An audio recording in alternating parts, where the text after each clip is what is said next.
What's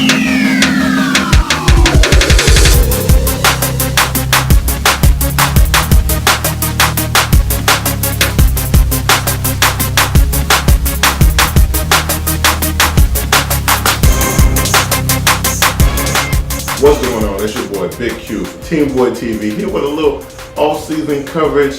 This is going to be episode 1 of some off-season podcasts that I want to do. Just some stuff that I want to cover, like hit things here and there as news stories come out. I felt like, I couldn't really take the whole all-season off this year because there was always a lot of stuff happening. Every time I seem to turn the TV on, turn on the sports shows, there's always something going on. So I was like, man, I feel like I'm missing out on a whole lot of stuff. So here I am, I want to bring you guys some of the off-season coverage, some of the things that's been going on. I know, we're still kind of deep into the off-season right now. We've only got a few more weeks for the draft, things like that. But there have been a few stories that kind of popped off. A lot of things that I kind of wanted to hit at, give my opinion on, things like that. I just want you guys to come on and take a little ride with me. And if you guys like stuff like this, man, feel free to go ahead and subscribe to the channel. We are really still trying to grow the channel and everything like that. Feel free to subscribe so that way when the regular season starts, you can be part of the live streams and all other stuff that we like to do. If you want to support the channel, you can always use the Patreon, which I have a link in the description below, where you can go ahead and check out our Patreon, help support your boys at TeamBoydTV. But without further ado, let's get into the show. All right, so let's take it back a little bit when we talk about the Cleveland Browns, because the 2018 Cleveland Browns were kind of miraculous. A lot of stuff happened between like Josh Gordon starting with the team, then leaving the team, going to the Patriots, then get released by the Patriots. A lot of crazy stuff happening. You had Tyrod Taylor starting at quarterback, and then ended up after 4 games being replaced by one Baker Mayfield. So before we do all of that, let's rewind the clock back to 2017 and take a look at those Cleveland Browns. So I have in my notes here, it said 2017 was the Cleveland Browns' 69th professional sports franchise, their 65th season as a member of the National Football League, their second under head coach Hugh Jackson, right? And their second and final season under GM Sashi Brown.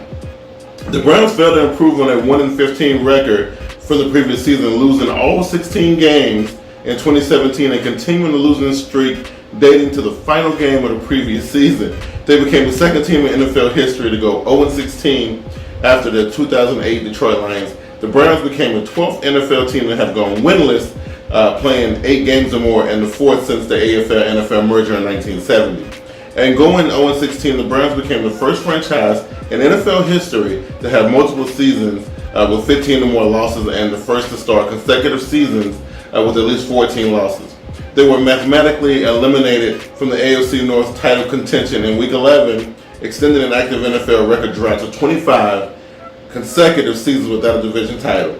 They were then eliminated from playoff contention in Week 12, extending the franchise record playoff drought to 15 consecutive seasons, with the Buffalo Bills qualifying for the position for the first time since 1999. The Browns now have the longest postseason drought in the NFL and the second longest in the 4 major American sports leagues, only behind the Seattle Mariners of Major League Baseball. So in a nutshell, the Cleveland Browns of 2017, and even before that, were typically like they were worse than the worst. The team was so bad that they just, 0-16, like only 2 teams in NFL history that have done that, and it's terrible. So Hugh Jackson, a coach that I admire a lot, understood that with this situation that he was inheriting, that the turnaround wasn't going to be super quick and super fast.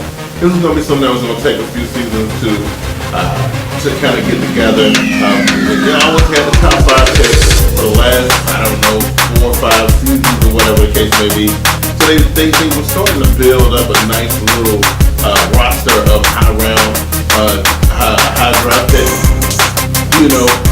and things were starting to look great. Going back to Jabril Peppers and Myles Garrett, bringing in, good people like that. Finally hitting on Baker Mayfield, stuff like that. So, it was bubbling. Unfortunately, and I don't know, that's one of the kind of things that I had an issue with, because I feel like this. If you hire me because your team sucks. I'm talking about Hugh Jackson here. And I know a lot of people have different opinions on how they feel about Hugh Jackson, but this is my opinion of Hugh Jackson. I feel like, he was the man for the job. I feel like in his time in Cleveland, even though he won two games and tied one game in his entire career there as head coach. Even though it didn't prove to be a fruitful venture in regards of wins and things like that. But what they were building on the back end, I think he spearheaded that. And the Cleveland Browns that we see now, and the Cleveland Browns that we kind of saw last season, was a direct result of Hugh Jackson's influence in bringing the talent to that team. Now, you can talk about the Cleveland Browns front office woes and the different weird general managers and their philosophies and all of that stuff. You put all that to the side. I think Hugh Jackson did a hell of a job of being around the scout and having his hand in bringing talent to the team, including bringing in one Baker Mayfield. So I feel like if we look at where the Browns came from and look at where they are now, you have to give Coach Hugh Jackson some props in what's going on in Cleveland right now. Now, Cleveland unceremoniously dismissed Hugh Jackson after a few games, in the 2018 season, and it was sad. I was one who didn't agree with that. I felt like the result that we got after Greg Williams took the helm. Now, there's plenty of argument. People said that Greg Williams was the one who lit the fire that sparked the catalyst that gave the Cleveland Browns the teeth so they can go out and win a few games and show and prove that they were a worthy team to kind of contend with. I beg to differ. I feel like we would have got similar results. It was just, to me, I think it was based on the timeline. I think it was just the Cleveland Browns were getting better and better as a team. They were bringing in the right the right players, and they were gelling together the right way. Tyrod Taylor, I love Tyrod Taylor. Maybe one knock against Hugh Jackson was believing in Tyrod Taylor instead of going with the hot hand Baker Mayfield. You draft a guy like Baker. Apparently you know what he had. It went up number one overall, stuff like that. So a lot of people are not a big fan of throwing rookie quarterbacks in the fire and things like that. But I feel like in Cleveland's case, that's probably what they should have done. I understand the logic behind bringing in Tyrod Taylor to maybe kind of nurture and maybe let Baker get his feet up under him. I completely understand the philosophy behind it.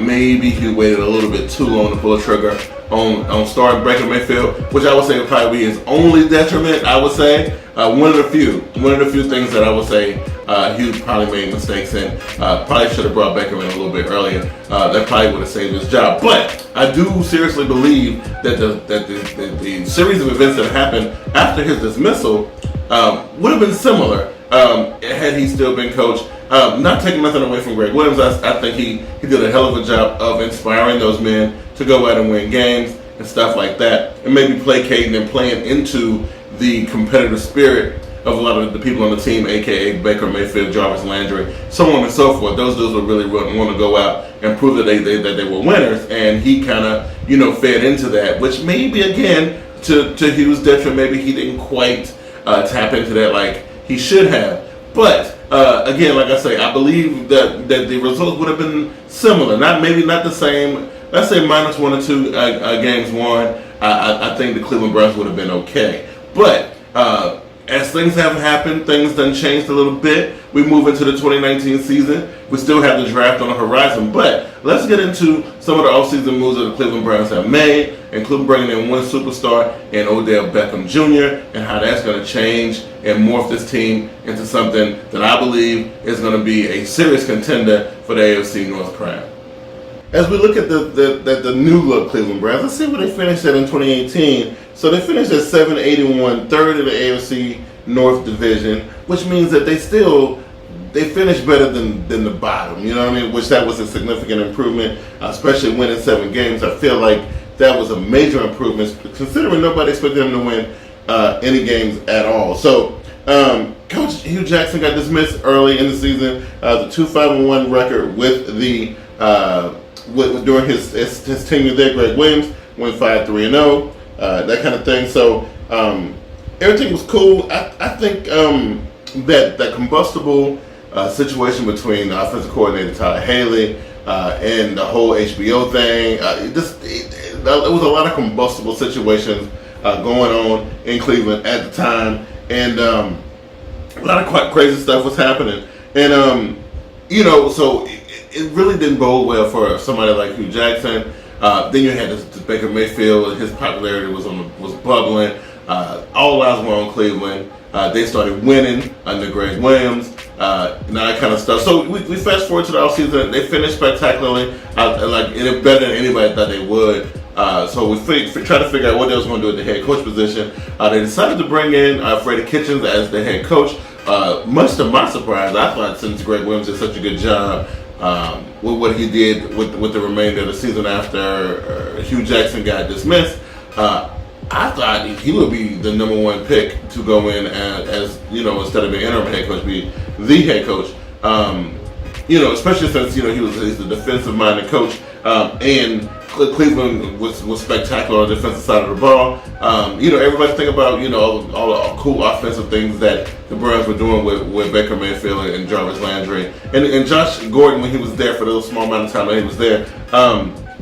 Listen, what they were doing on the field was magnificent, but a lot of people kind of overlook and undermine what they did defensively. Now I'm gonna pull up some stuff here just to show you guys what they did defensively.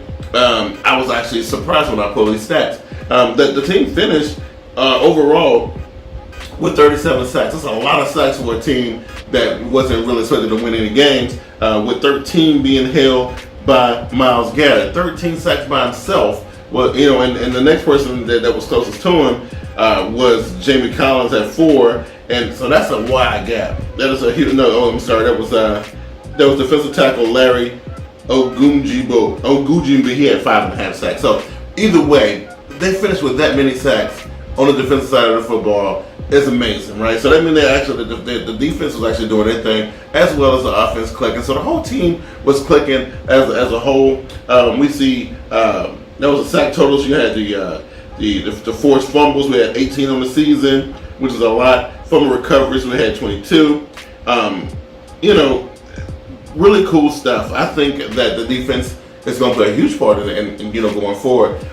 Even though we have brought in, so Josh Gordon is gone, but they did bring in Odell Beckham Jr.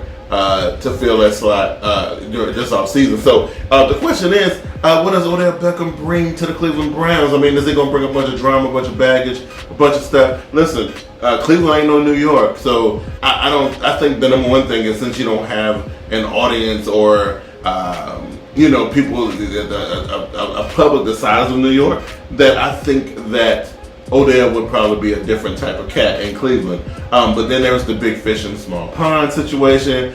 Does he come down there and think he's the man when Baker Mayfield's supposed to be the man, and Jarvis Landry used to be the number one, and he think he the man? So there's that dynamic you got to worry about too. But let me tell you what I think.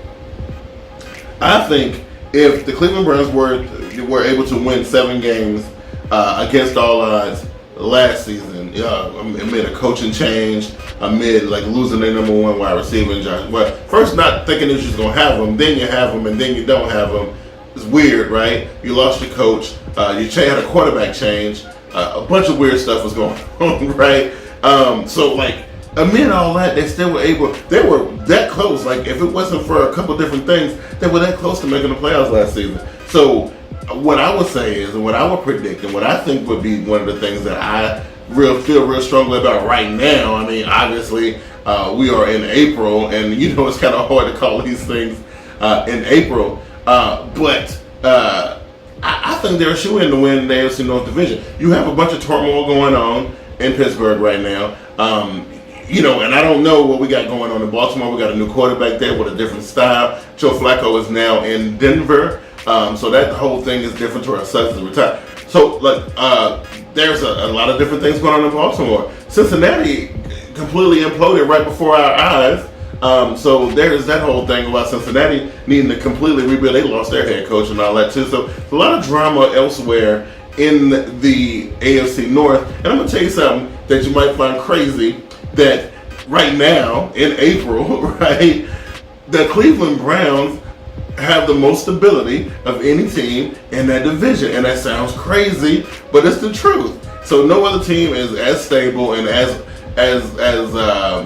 ready to win that division crown right now than the Cleveland Browns. Unless something changes between now and by the time we get to the regular season, we still got the draft, we still got stuff like that to deal with. But I will tell you, look, like, you know, until they fix the issues that they got, which is a bunch of issues, and as we go on, even though Antonio Brown is on the West Coast now and all this kind of stuff, he's far away from Pittsburgh as you possibly can be. The repercussions are still going on. The beef between him and Juju Schuster is still ongoing. The beef with him and Ben Roethlisberger and the dirt and all this stuff. The stories coming out about Ben Roethlisberger and the coaching staff and this, that, and the third. A lot of wild stuff happening in Pittsburgh. Like I said, I don't know if they're gonna have those things straightened out enough to really handle what Cleveland is getting ready to bring against them this season. Like I said, Baltimore going through a change, man, a whole identity change. The last remnants of the championship version of the Baltimore Ravens is history. That team is completely brand new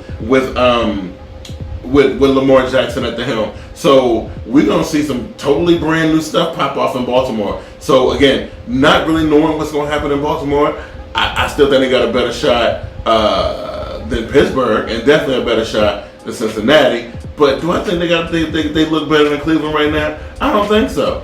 So I'll say it right now, right here, right now. I think these new look Cleveland Browns are ready to take the AFC North by storm. And once they do that, I'm telling you now, I'm calling it early. If you let them in the playoffs, Lord have mercy, it's gonna be some trouble. You know what I mean? So look, I want to thank you guys for joining me on my first episode of the Team Boy TV Offseason News.